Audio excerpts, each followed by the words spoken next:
अभ्यास 83 रेडी. संयुक्त शेती संस्थांना प्रोत्साहन देण्यासंबंधीचा हा प्रस्ताव मी या सभागृहापुढे का मांडला आहे याचे थोडक्यात स्पष्टीकरण करून या बाबतीतील माझे विचार निसंदिग्धपणे आपल्यापुढे मांडण्यासाठी मी उभा राहिलो आहे. आपल्या देशात अन्नधान्याचे उत्पादन फार कमी आहे. त्यामुळे आपल्या देशाला अन्नधान्याच्या बाबतीत दुसऱ्या देशांवर अवलंबून राहावे लागते. म्हणून हे उत्पादन वाढवले पाहिजे असा आपण निश्चय केला. मग यावर काय उपाययोजना करावी याचा विचार चालू झाला. त्यातूनच या संयुक्त शेतीची कल्पना पुढे आली. संयुक्त शेतीमुळे सर्वांचा फायदा होईल, शेतकऱ्यांचे उत्पन्न वाढेल असा जो निष्कर्ष काढण्यात आला आहे तो सर्वांना मान्य आहे. परंतु राज्यकर्त्या पक्षापुढे या बाबतीत काही अडचणी आल्या. मग आपल्या सरकारने केंद्रीय सरकारचा सल्ला घेतला. या संस्थांचा कारभार कितपत योग्य रीतीने चालेल याबद्दल संशय व्यक्त करण्यात आला आहे.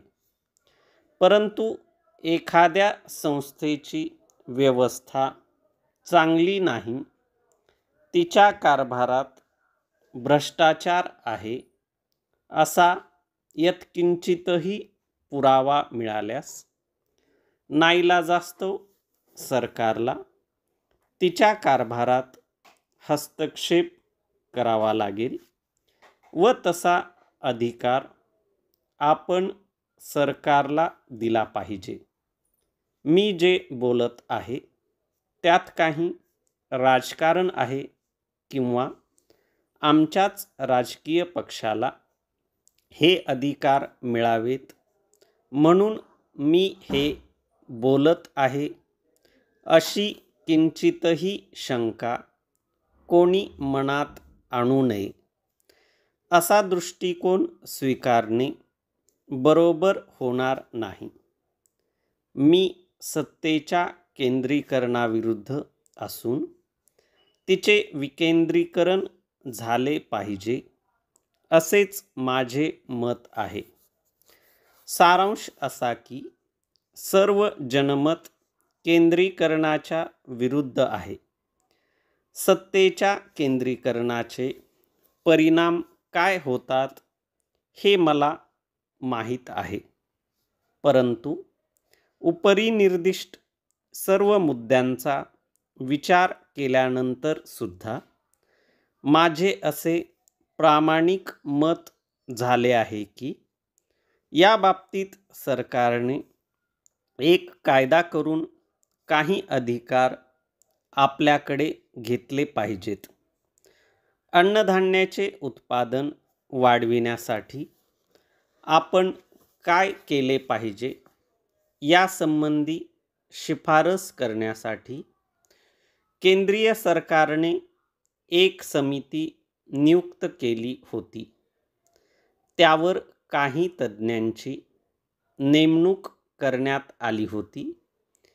या समितीचा अहवाल आता प्रसिद्ध झाला असून त्याच्या पृष्ठांक 20 वर ज्या शिफारशी आहेत त्या महत्त्वाच्या आहेत.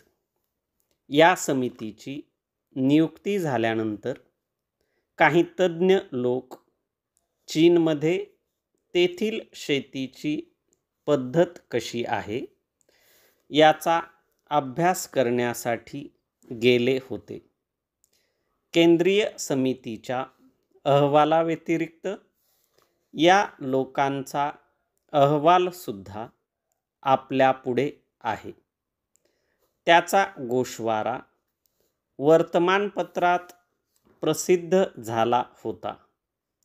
या दोन्ही अहवालात अशी शिफारस आहे की आपण संयुक्त शेती पद्धत कायम करण्याकरिता झपाट्याने पावले उचलली पाहिजेत व त्यात आपले कल्याण आहे.